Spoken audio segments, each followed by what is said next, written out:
పేదవాడి పక్షాన నిలబడతాం, ప్రజా గొంతుకై నినదిస్తాం. వాయిస్ ఆఫ్ వాయిస్లెస్, తెలుగువారి మనస్సాక్షి సాక్షి టీవీ. సాక్షి టీవీ ప్రసారాల కోసం మీ స్థానిక కేబుల్ ఆపరేటర్ను వెంటనే సంప్రదించండి.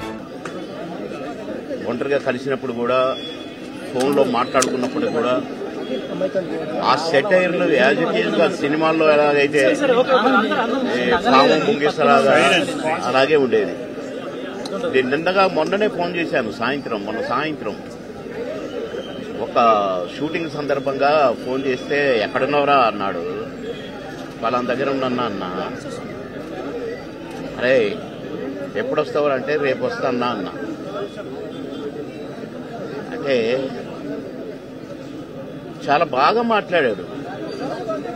మామూలు జోక్ ఆ సార్లేవో ఇవన్నీ ఉంటాయి కదా బాయ్. ఆ సెటైర్లతోనే మాట్లాడుకున్నాము ఒక 2 నిమిషాలు. నాకు షార్ట్ రెడీ అన్నా, నేను సాయంత్రం మాట్లాడతా మళ్ళీ అని సాయంత్రం చేస్తే పడుకున్నారు. అదేదో మందు వేశాడు డాక్టర్ గారు అని చెప్పారు. పెద్దమ్మాయి చెప్పింది, కోటన్న పెద్దమ్మాయి. సరేలే నేను రేపు వస్తానని చెప్పు, లేకుంటే ఎల్లుండి పొద్దున వస్తానమ్మా అని చెప్పిన.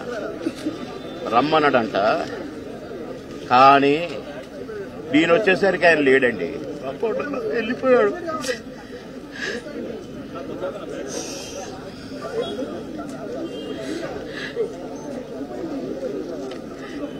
ఇంటికి వస్తే ఎంతో సంతోషంగా రారా బోరు కొడుతుందిరా అనేవాడు. ఇప్పుడే హాయిగా పడుకున్నాడు.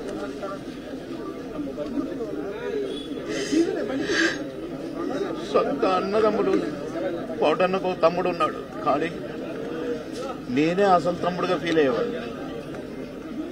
ఎన్నోసార్లు ఒకే ప్లేట్లో భోజనం చేశాం. అన్నం ముద్దలు కలిపి పెట్టేవాడు. తినబాయ్ టైం తక్కువదిరా అని అనేవాడు.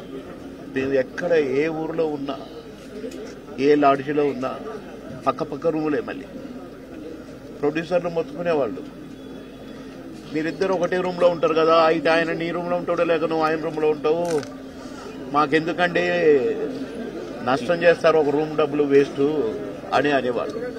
అదే ఇది ఇదే అని చెప్పేవాళ్ళు.